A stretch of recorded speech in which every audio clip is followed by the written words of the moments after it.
Assalamualaikum warahmatullahi wabarakatuh.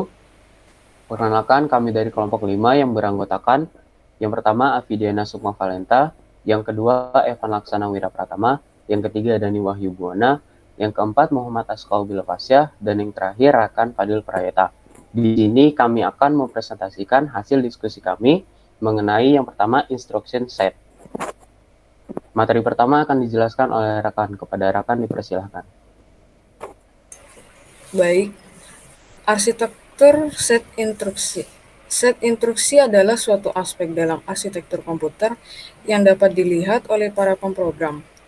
Dua bagian utama arsitektur komputer, yang pertama ada instruction set arsitektur, yang meliputi spesifikasi yang menentukan bagaimana programmer bahasa mesin akan berinteraksi oleh komputer. ISA menentukan sifat komputasional komputer. Yang kedua, hardware system arsitektur.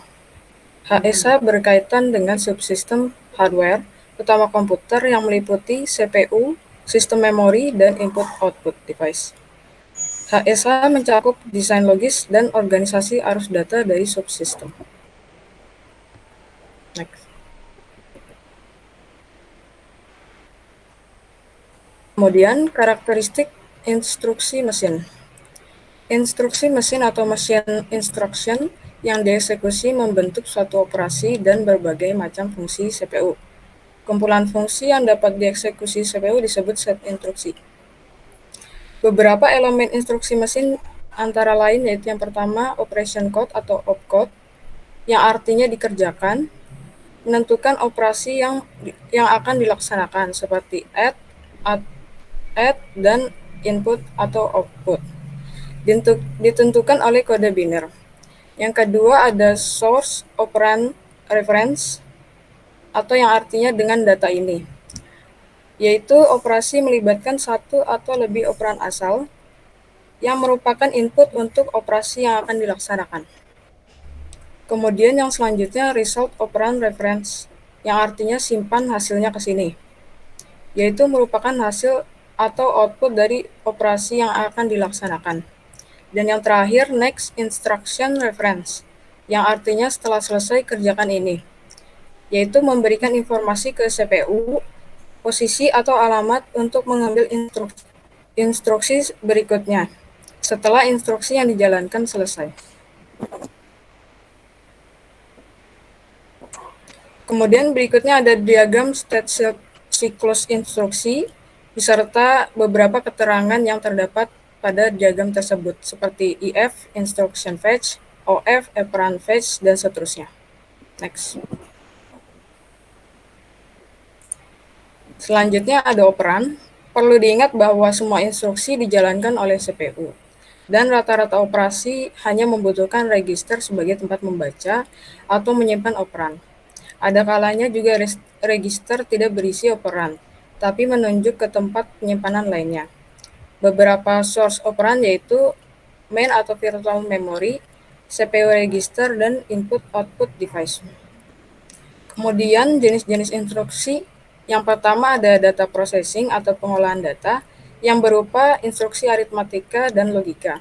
Kemudian ada data storage atau penyimpanan data yang berupa instruksi-instruksi memori.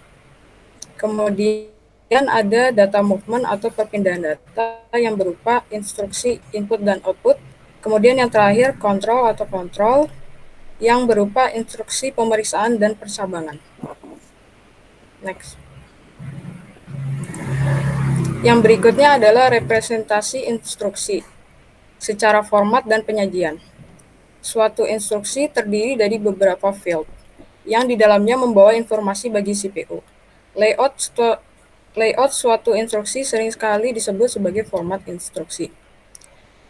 Instruksi komputer dipresentasikan oleh sekumpulan bit yang dari kiri ke kanan berurutan, yaitu opcode, kemudian operand reference, dan selanjutnya ada operand reference.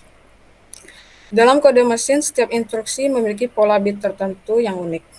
Agar dapat dimengerti, manusia dibuatkan representasi simbolik instruksi yang biasanya berupa singkatan atau mnemonik, yang contohnya antara lain ada add, sub, yang berupa subtract, mul, multiply, div, divide, load data dari memori, store, dan simpan data ke memori. Sedangkan operan juga dapat disajikan secara simbolik, contohnya add A, B. Next. Penggunaan register atau alamat atau address. Jumlah register yang digunakan dalam operasi CPU tergantung dari formatnya masing-masing. Ada yang menggunakan 3, 2, 1, dan 0 register. Umumnya yang dipakai komputer saat ini adalah 2 register. Penggunaan register yang banyak dapat membuat instruksi menjadi semakin kompleks dan lebih pendek. Sedangkan penggunaan yang sedikit dapat membuat instruksi lebih sederhana dan eksekusi lebih cepat. Next. Selanjutnya akan saya jelaskan. Tadi dijelaskan bahwa ada 4 jenis address. Yang pertama, ini saya akan menjelaskan 3 address atau 3 alamat. Ciri-cirinya itu yang pertama, umumnya bentuk umum, terdiri atas opcode HA, H01, and H02. Ciri-ciri yang kedua adalah 1 alamat hasil dan 2 alamat operan. Misalnya, subtract Y, A, B. Maka berbentuk algoritma menjadi Y, panah ke kiri A min B, yang memiliki arti kurangkan isi registrasi A dengan isi registrasi B, kemudian simpan hasilnya di registrasi C. Ciri-ciri berikutnya adalah bentuk ini tidak umum digunakan di komputer, lalu mengoperasikannya banyak register sekaligus, dan programnya lebih pendek. Contohnya dapat dilihat di gambar sebelah kanan sini. Selanjutnya adalah 2 alamat atau 2 address. Ciri-cirinya yang pertama memiliki bentuk umum, opcode, HA, dan AO. Ciri-ciri berikutnya adalah 1 alamat hasil merangkap operan dan 1 alamat operan. Contohnya misalnya subtract Y, B. Maka bentuk algoritmiknya adalah Y panah ke kiri Y min B, yang memiliki arti kurangkan isi registrasi Y dengan isi registrasi B, kemudian simpan hasilnya di registrasi Y. Ciri-ciri berikutnya adalah bentuk ini masih digunakan di komputer sekarang, dan mengoperasikannya lebih sedikit register, tapi panjang program tidak bertambah terlalu banyak. Contohnya dapat dilihat di gambar sebelah kanan. Selanjutnya ada 1 address. Memiliki ciri-ciri bentuk umum itu opcode atau AO. Selanjutnya 1 alamat operan hasil disimpan di akumulator. Misalnya subtract B. Bentuk algoritma adalah AC atau akumulator, panah kiri AC min B, yang memiliki arti kurangkan isi AC dengan isi registrasi B, kemudian simpan hasilnya di AC. Ciri-ciri berikutnya adalah bentuk ini digunakan di komputer zaman dahulu dan hanya mengoperasikan 1 register, tapi program menjadi bertambah panjang. Contohnya dapat dilihat di gambar sebelah kanan. Yang terakhir adalah 0 address. Bentuk umumnya opcode atau 0. Semua alamat operan implisit disimpan dalam bentuk stack. Operasi yang biasanya membutuhkan 2 operan akan mengambil isi stack paling atas dan di bawahnya. Misalnya subtract. Maka bentuk algoritmiknya adalah stop, panah ke kiri stop, min 1, min stop. Artinya, kurangkan isi stack nomor 2 dari atas dengan isi stack paling atas, kemudian simpan hasilnya di stack paling atas. Ada instruksi khusus stack seperti push and pop. Contoh lain seperti push A, push B, add, pop C, berarti C sama dengan A plus B. Contoh yang lainnya dapat dilihat di gambar sebelah kanan. Pertimbangan perancangan. Semakin banyak register yang diolah dalam satu instruksi, maka semakin lambat. Semakin banyak operasi untuk mengeksekusi sebuah program juga semakin lambat. Oleh karena itu, CPU masa kini bisa dikatakan menggunakan perpaduan dari beberapa format instruksi tergantung konteks. Yang pertama ada konteks register, yang terdiri atas jumlah register yang tersedia dalam CPU, dan operasi apa yang dapat dikerjakan oleh masing-masing register, dan yang kedua ada addressing mode. Jenis-jenis operan. Sebelumnya, operan adalah sebuah objek yang ada pada operasi matematika yang digunakan untuk melakukan operasi. Operan atau operator dalam bahasa C itu berbentuk simbol, bukan berbentuk keyword yang seperti biasa di bahasa pemrograman lain. Simbol yang digunakan juga bukan karakter, yang ada di dalam abjad, tapi ada pada keyboard kita. Jenis-jenis operan yang pertama ada addresses, yang kedua ada numbers yang terdiri atas integer of fixed point or fixed point, float point, dan desimal. Yang ketiga ada karakter, terdiri atas ASCII atau American Standard Code for Information Technology Interchange, dan EBCDIC atau Extended Binary Code Decimal Interchange Code. Dan yang terakhir adalah logical data yang terdiri atas bila data berbentuk binary, yang contohnya 0 dan 1. Selanjutnya akan dijelaskan oleh Afi. Pada Afi dipersilakan. Oke, selanjutnya operan bilangan. Operan bilangan yaitu semua bahasa mesin termasuk jenis data numerik. Bilangan yang disimpan di komputer terbatas. Batas besaran dipresentasikan dalam mesin, lalu batas presisi pada bilangan floating point. Ada 3 jenis data numerik yang umum di komputer, yaitu binary integer atau binary fixed point, binary floating point, desimal. Lalu package desimal, setiap digit desimal dipresentasikan oleh kode 4 bit dengan 2 digit yang disimpan per byte. Untuk merangkai kode bilangan 4 bit, biasanya dalam kelipatan 8 bit. Operan karakter, bentuk data umum atau string karakter dan teks. Data tekstual dalam bentuk karakter tidak dapat dengan mudah disimpan atau ditransmisikan oleh pemrosesan data dan sistem komunikasi karena dirancang untuk data biner. Kode karakter yang umum digunakan International Reference Alphabet atau IRA. Kode lain yang digunakan adalah Extended Binary Code Decimal Interchange Code. Next. Oke, data logical, unit and bit yang terdiri dari data n 1 byte, 1 bit, setiap item memiliki nilai 0 dan 1. 2 keuntungan dari tampilan bit oriented.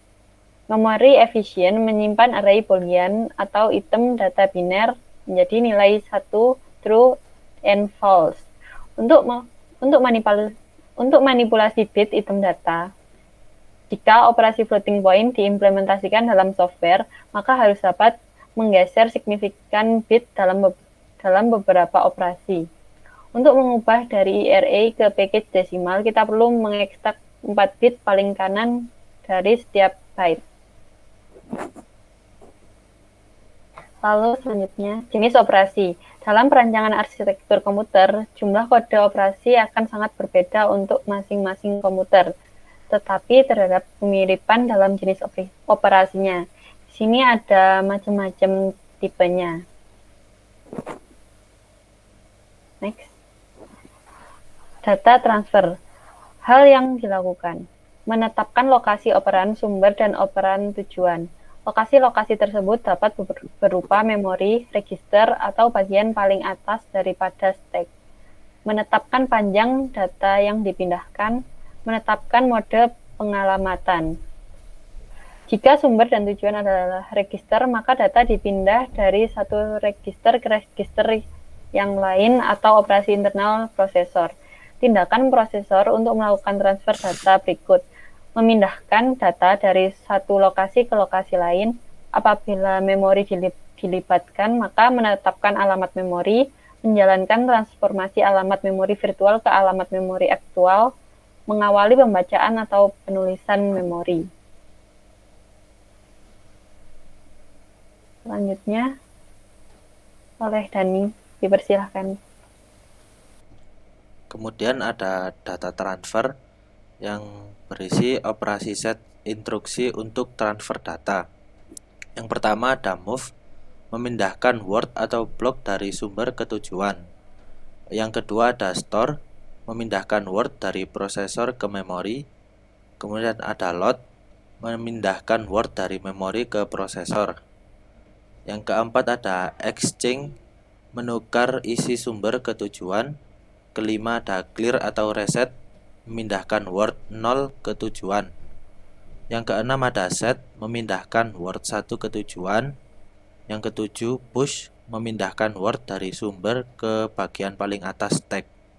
Yang terakhir ada pop, memindahkan word dari bagian paling atas sumber. Kemudian ada aritmatika, Kebanyakan mesin menyediakan operasi aritmatika dasar untuk add, subtract, multiply, dan divide. Disediakan untuk bilangan signed integer, seringkali untuk bilangan floating point dan bilangan desimal, termasuk operasi dan operan tunggal. Contoh increment A++, decrement A min, negatif min A, absolute. Tindakan CPU untuk melakukan operasi aritmatika, transfer data sebelum atau sesudah, melakukan fungsi ALU, mengatur kode-kode kondisi, dan flag. Operasi set instruksi untuk aritmatika, add, subtract, multiply, dan divide.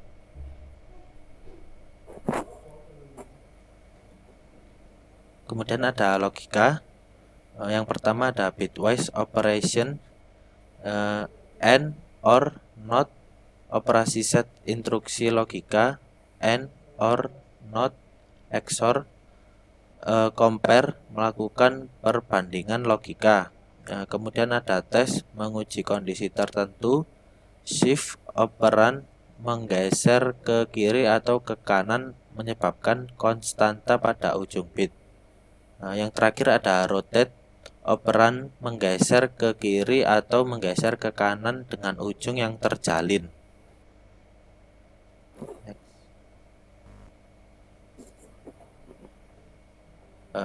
Kemudian ada konversi, instruksi yang mengubah format atau mengoperasikan format data. Contoh, konversi dari desimal ke biner. Contoh instruksi pengeditan yang lebih kompleks adalah instruksi IES atau 390 translate. Konversi dari 1 ke 8 bit ke yang lain dan dibutuhkan 3 operan. R2 TR R1 dalam kurung L, R2. R2 berisi alamat awal tabel kode 8 bit. Byte L yang dimulai dari alamat yang ditentukan di R1 diterjemahkan. Setiap byte diganti dengan konten entry table yang diindeks oleh byte itu. Kemudian operasi set instruksi konversi. Yang pertama ada translate, menerjemahkan nilai-nilai dalam suatu bagian memori berdasarkan tabel korespondensi. Yang kedua ada convert, mengonversi isi suatu word dari suatu bentuk ke bentuk lainnya.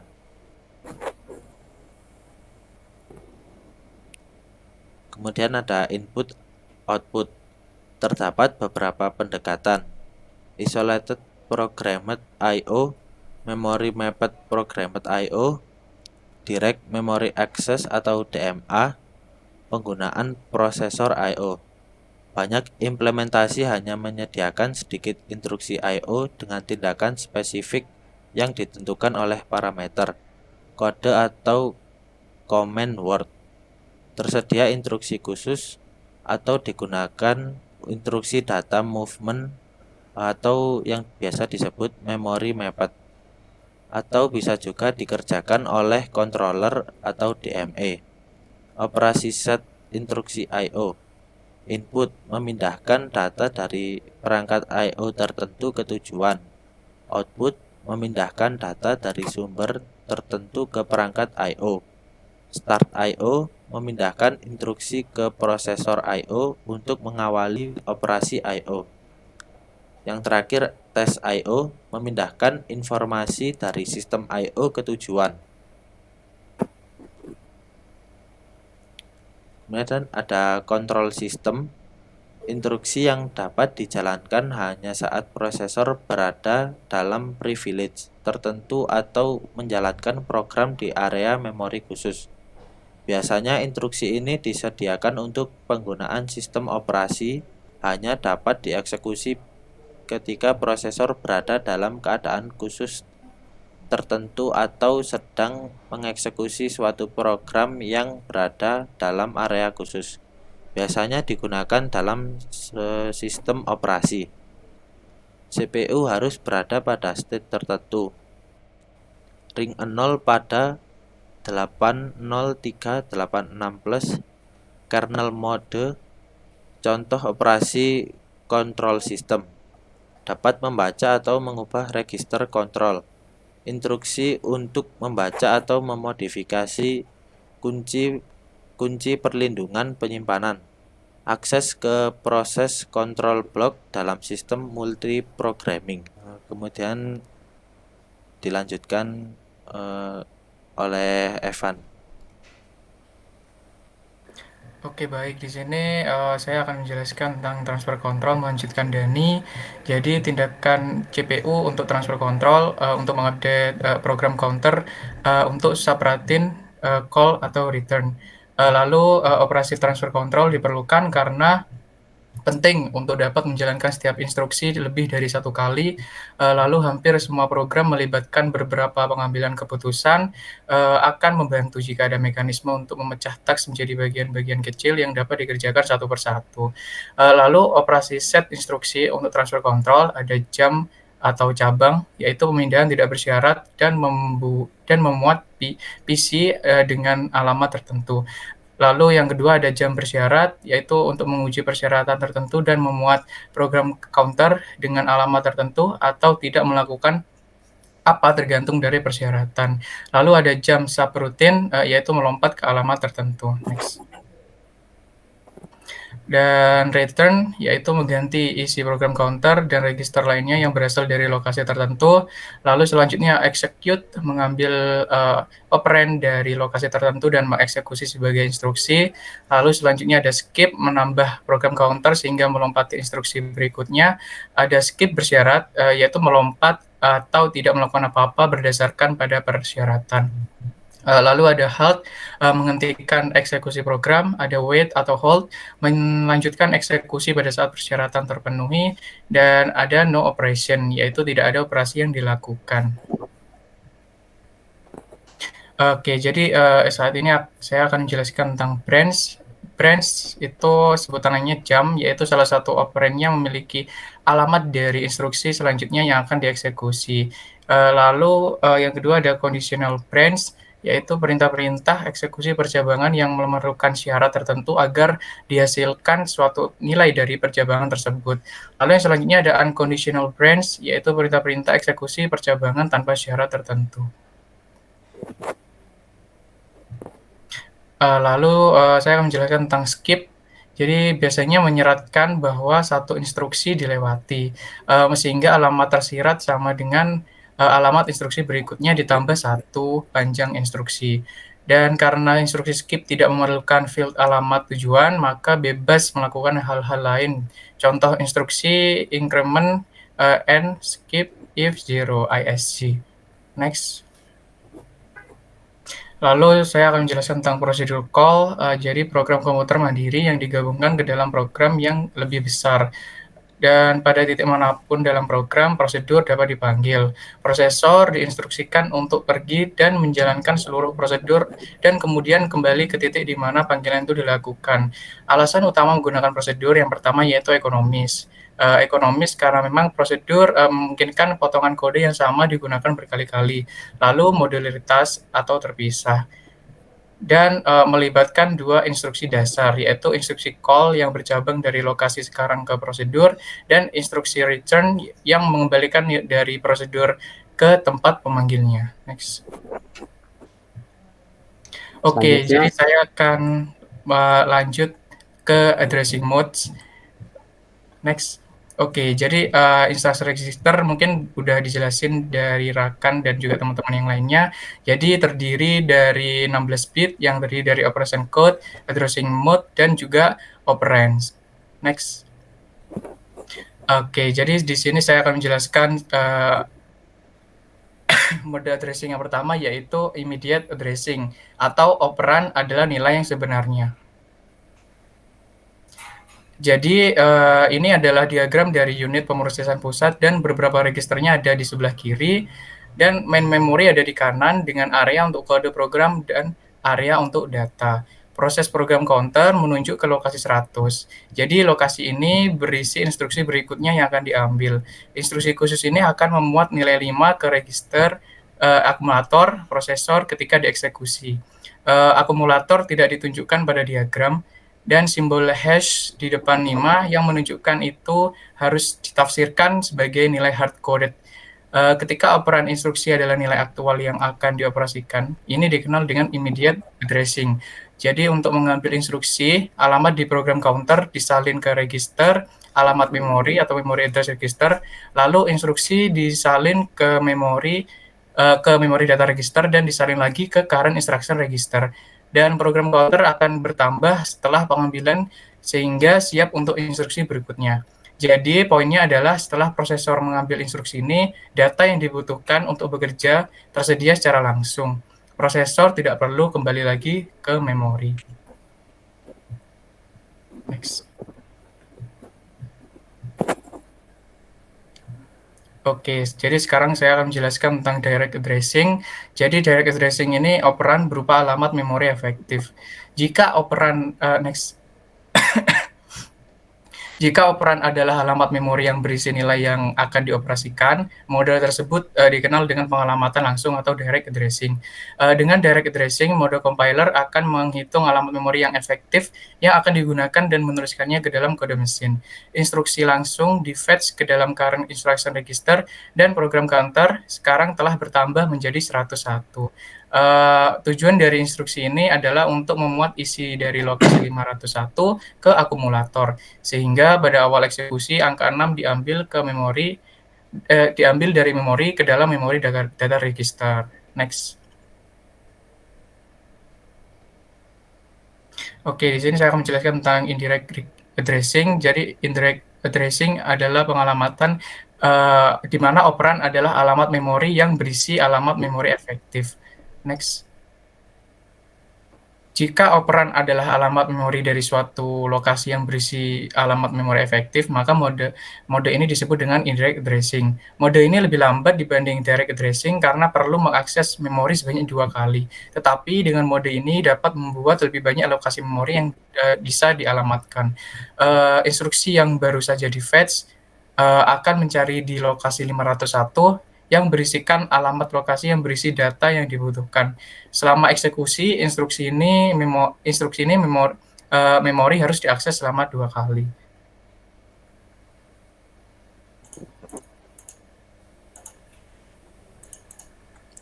Next. Mungkin bisa dilanjutkan oleh Rakan. Baik, yang selanjutnya adalah register direct addressing. Jika operan adalah register prosesor, maka mode ini disebut dengan register direct addressing. Jika register berisi nilai, maka tepatnya dikenal sebagai register direct mode. Kelebihan dari register direct addressing ini adalah yang pertama adalah modenya sangat cepat, karena prosesor tidak perlu mengambil memori utama setelah instruksi diambil. Kekurangannya yaitu ukuran address atau alamatnya sangatlah terbatas. Instruksi yang sudah diambil akan membuat isi register tujuan umum, yaitu general purpose register, R1 ke akumulator. Jadi tidak perlu lagi ke memori, value sudah tersedia. Next. Selanjutnya saya akan menjelaskan tentang register indirect addressing atau operan berupa register CPU yang berisi alamat memori. Jika operan adalah register yang berisi memori address ini dikenal dengan register indirect mode. Instruksi ini memang perlu mengakses memori tetapi hanya sekali. Kecepatannya mirip dengan direct addressing.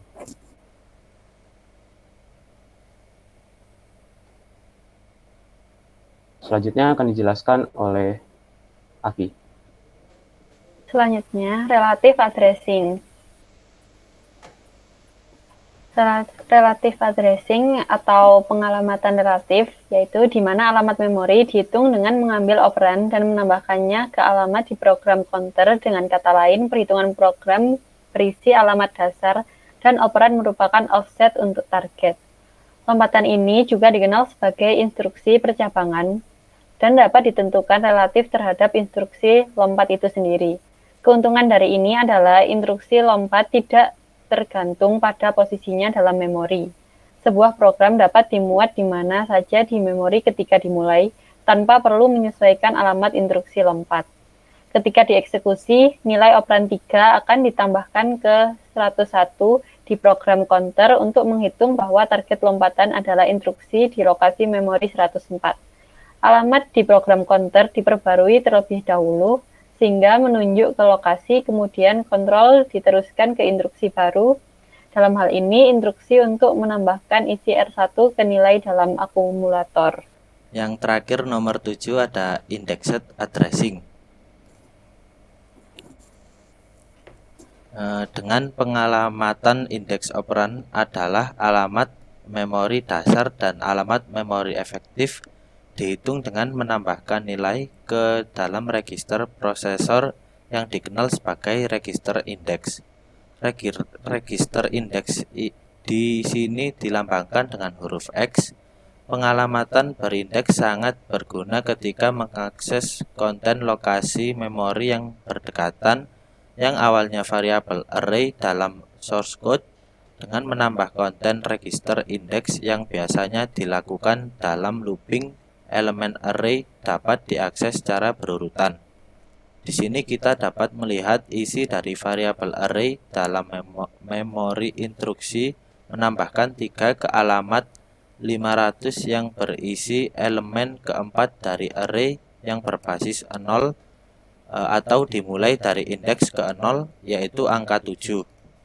Oke, jadi di sini saya mau menjelasin tentang implementasi dari yang pakai 0 alamat, 1 alamat, 2 alamat sampai 3 alamat. Jadi mungkin saya mulai dari yang 0 alamat. Jadi saya punya persamaan yaitu X sama dengan A plus B terus dikali C dibagi D plus E. Nah, untuk yang 0 alamat, untuk cara yang pertama yaitu kita push A. Push A ini artinya kita masukkan A ke dalam stack. Nah, langsung yang kedua yaitu push B. Nah, push B ini kita masukkan B ke dalam stack yang lebih atas lagi atau lebih tinggi lagi. Jadi stack B ini lebih tinggi daripada stack A begitu.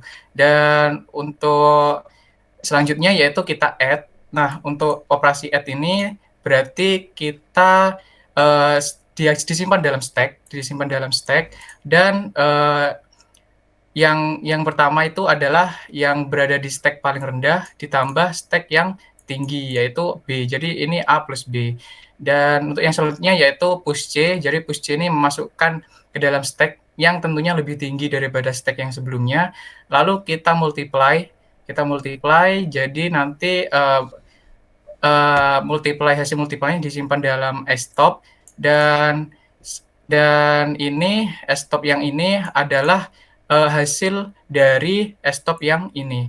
Jadi ini adalah A plus B dikali C begitu. Dan untuk push D itu memasukkan D ke dalam stack, dan push E memasukkan E ke dalam stack yang lebih tinggi daripada D. Lalu kita tambah, lalu akan menjadi kayak gini, D plus E, karena kan D tadi stacknya lebih rendah daripada yang E, disimpan dalam stop atau stack top. Lalu yang selanjutnya yaitu div atau divide, jadi kita bagi dan disimpan dalam stop. Nah, dan pembagian ini tentunya yang pertama ini stop yang paling rendah, dan yang ini adalah stop yang paling tinggi. Nah, karena stop ini biar lebih jelas, jadi stop ini adalah ini dia. Nah, ini kan isinya stop kali C, sedangkan stop yang ini isinya A plus B. Jadi biar jelas saya buat kayak gini, jadi A plus B dikali C dibagi stop. Nah, untuk stop yang ini adalah D plus E ini. Jadi nanti bakal sama sih kayak ini. Bakal sama, kembali lagi kayak itu. Lalu kita pop Y itu seperti ya menyimpan hasil dari stop ini ke dalam Y. Oke, sekarang lanjut ke yang satu alamat. Jadi satu alamat ini ketika akumulator sebagai penampung hasil. Nah, di sini persamaannya tetap. Jadi pertama adalah load D. Load D itu adalah kita memasukkan D ke dalam akumulator. Dan yang selanjutnya yaitu add E. Ya, add itu menambah. Jadi kan untuk yang menyimpan hasilnya akumulator. Jadi tetap yang menyimpan pasti akumulator, dan sama dengan akumulator plus E. Sedangkan akumulator ini nilainya sama dengan D. Dan untuk yang selanjutnya yaitu store Y. Nah, store Y ini artinya kita membuat Y, dan Y ini akan menampung nilai dari ACC saat ini atau akumulator saat ini. Lalu yang selanjutnya yaitu load A. Nah, load A ini berarti A ini bakal diletakkan dalam akumulator, lalu add B, jadi B ini bakal ditambahkan dengan akumulator. Akumulator ini kan tadi A, jadi ini sama aja akumulator sama dengan A plus B. Nah, lalu kita multiply C, jadi akumulator sama dengan akumulator dikali C, akumulator tadi kan A plus B, jadi kita kalikan C, nanti akan jadi kayak gini, A plus B dikali C. Lalu kita div Y. Nah, Y ini kan tadi sama dengan akumulator ini. Dan akumulator sama dengan akumulator dibagi Y. Nah, akumulator ini adalah akumulator dikali C, dan Y ini adalah akumulator ini, yaitu D plus E. Jadi ya bakal kembali lagi ke ini tadi. Dan untuk yang dua alamat ini ketika operan yang pertama ini difungsikan untuk memiliki fungsi ganda, yang pertama adalah untuk menampung hasil, dan yang kedua yaitu untuk operan. Nah, jadi yang pertama yaitu kita add A, B, jadi kita operasikan dulu yang ini. Jadi A sama dengan A plus B. Nah, ini A-nya jadi menyimpan nilai dari A plus B. Lalu kita lanjut ke multiply A, C. Jadi A sama dengan A dikali C. Sedangkan A tadi kan nilainya A plus B. Jadi kita udah berhasil nentuin A plus B dikali C di sini. Nah, lalu kita add D, E. Nah, D sama dengan D plus E. Jadi ya ini tadi D menyimpan nilai D plus E. Dan untuk div, lalu div A, D, dan div A, D berarti nilainya akan disimpan dalam A, dan sama dengan A, nilai A tadi yang terakhir adalah A kali C, dan A ini adalah A plus B, jadi A plus B dikali C dibagi dengan D. Nah, nilai D ini kan tadi D plus E, jadi akan kembali lagi seperti ini. Lalu yang terakhir yaitu adalah 3 alamat. Jadi 3 alamat ini untuk yang pertama ini adalah untuk hasilnya, yang dua ini adalah operannya. Jadi ada hasil dan 2 operan. Nah, jadi add Y, D, E. Jadi Y ini akan menyimpan hasil dari D plus E. Dan lalu untuk selanjutnya yaitu add X, A, B. Jadi X akan menyimpan nilai dari A plus B. Lalu multiply X, C, jadi X akan menyimpan nilai X kali C. Tadi kan nilai X adalah A plus B. Jadi A plus B dikali C akan disimpan dalam X ini lagi. Lalu yang terakhir yaitu div X, Y. Nah, X ini akan menyimpan nilai dari X bagi Y. Sedangkan X tadi kan nilainya X kali C. Nah, X ini kan A plus B. Jadi A plus B dikali C dibagi dengan Y. Nah, Y kan ini kan tadi D plus E. Jadi akan kembali lagi seperti ini.